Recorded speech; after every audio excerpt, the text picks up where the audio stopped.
বিজনীত বিটিআৰৰ কাৰ্যবাহী সদস্য প্ৰমোদ বড়ো বিজনীৰ মাজৰাবাৰী শ্বহীদ লাফিকুল ইছলাম আহমেদ নামাকৰণেৰে নিৰ্মীয়মান ভৱনৰ আধাৰশিলা স্থাপন বিটিআৰ প্ৰধান প্ৰমোদ বড়ো লাফিকুল ইছলাম আহমেদৰ স্মৃতিত ভৱনটো 50 লাখ টকা ব্যয় সাপেক্ষে নিৰ্মাণ কৰা হ'ব।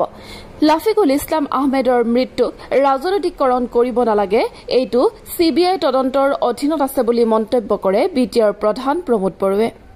BPF আৰু UPPL মিত্ৰতা সন্দৰ্ভত প্ৰমোদ বড়োৰ মন্তব্য 20ৰ পৰা 22 জন প্ৰাৰ্থীৰ তালিকাত ঘোষণা কৰিলে আকৌ UPPLৰ লগত মিত্ৰতাত আহিলে আৰু 10টা আসন বঢ়াই দিব নেকি?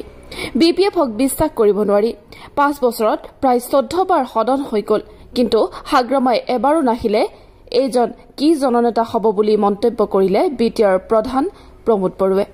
উক্ত কাৰ্যসূচীত উপস্থিত থাকে বিটিআৰ প্ৰধান প্ৰমোদ বড়োৰ লগতে বিজনী পৌৰসভাৰ সভাপতি গুণেশ্বৰ গোয়াৰী, বিজনী জিলা UPPLৰ সভাপতি ফণীন বড়ো সহ বিজনীৰ বিশিষ্ট ব্যক্তিসকল।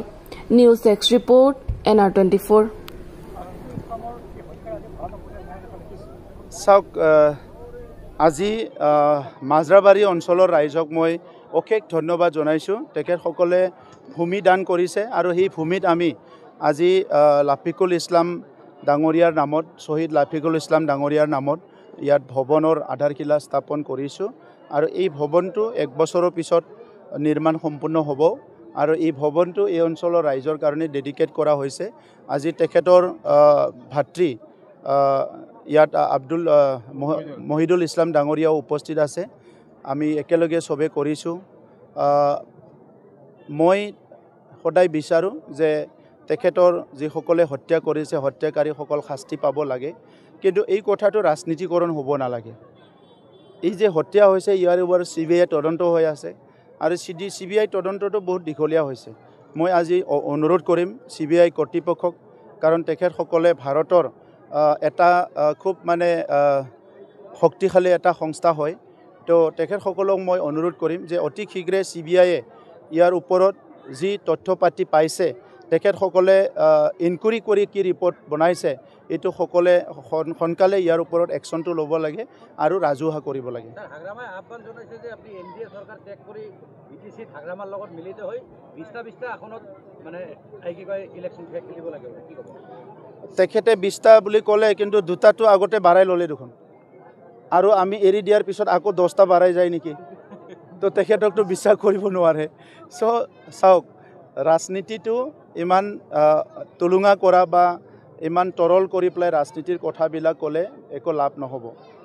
আমি 35 লাখ জনসাধাৰণৰ ভৱিষ্যতৰ কাৰণে কাম কৰি আছোঁ। এই 35 লাখ জনসাধাৰণৰ কথাটো ভাবিহে আমি আগবাঢ়িব লাগিব।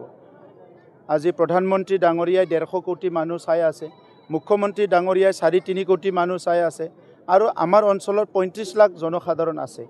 এই 35 লাখ জনসাধাৰণৰ প্ৰতি অলপ যদি মৰম আছিল, অলপ যদি শ্ৰদ্ধা আছিল, 5 বছৰত একবাৰ হ'লেও হাগ্ৰামা মহিলাৰী ডাঙৰীয়া এছেম্বলিত আহিব লাগিছিলে। ভালে কওক বেয়াই কওক, আহি পেলাই আমাক সমালোচনাই কৰক, আমি আৰু একো ক'ব লগা নাই। কিন্তু 5 বছৰত প্ৰায় 14 বাৰ এছেম্বলি হৈ গ'ল, হাগ্ৰামা মহিলাৰী ডাঙৰীয়াই একবাৰো এছেম্বলিতে নাহিল। আৰু সিজন কি জননেতা হ'ব? তেখেতৰ সমষ্টিৰ কথাও ক'ব নাহিল, বিটিআৰৰ 35 লাখ জনসাধাৰণক ক'ব নাহিল। আজি যি মানুহ যে 17 বছৰ নেতৃত্ব দিলে, ভাল বেয়া চব দেখা পালে, তেখেতৰ একো দায়িত্ব নাছিল নেকি যে এই 5 বছৰ এছেম্বলিত আহি ক'বৰ কাৰণে? যদি এছেম্বলিলৈ নাযায় তেখেতে ইলেকশ্যন খেলাৰ কি মতলব আছে? চিফ হৈ পেলাই বহি পেলাই বাহিৰত থাকি, শিলিগুৰিত থাকি, দিল্লী মুম্বাইত থাকি অফিচ চলালে হ'ব নেকি? কি ডাটা আছিলে তেখেতৰ তাত? খেতিয়কসকলৰ কি সমস্যা আছে, ছাত্ৰ ছাত্ৰীৰ কি সমস্যা আছে, সামাজিক কি সমস্যা আছে, সেই সময়ত হত্যা হিংসা কিমান বেয়া এটা পৰিস্থিতি আছিলে, এইবিলাক তেখেতে একো কৰিব নোৱাৰিলে। আৰু আজি ৰাজনীতিৰ নামত যি টি কথাবিলাক কৈ পেলাই প্ৰদূষিত কৰে। একত্ৰীকৰণ সভা চিনচিয়াৰিটি থাকিলে তেখেতে ঘোষণা কৰিব নালাগিছে, আলোচনা কৰিবলৈ ৰখিব লাগিছিলে। গতিকে তেখেতে আজি পাব্লিকৰ আগত এনে আননেচেচাৰী কিছুমান কথা থ্ৰ' কৰি এনেকুৱা ৰাজনীতিবিলাক কৰে। ৰাতিপুৱা এটা কথা, গধূলি এটা কথা কৰে।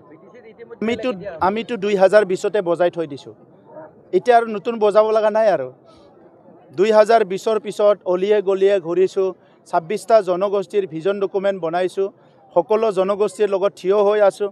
গতিকে আমি ৰাইজক মৰম দিছোঁ আৰু আমাৰ বিশ্বাস আছে ৰাইজে আমাক মৰম দিব ইলেকশ্যন ঘোষণা হ'ব তাৰপিছত নমিনেশ্যন হ'ব বহুত দিন আছে আমিতো সেইটো ৱেলকামেই কৰিছোঁ চাওক আমাৰ দিনতো হাত নাপতাকৈ ৮,০০০ চাকৰি আমি দিলোঁ এই ৮,০০০ চাকৰিত কোনো ধৰণৰ অসুবিধা হোৱা নাই আৰু আমি যিটো চাকৰি দিছোঁ এই চিষ্টেমটো আপোনালোকে একবাৰ চালে গম পাব এনেকুৱা চাকৰি ক'তো হোৱা নাই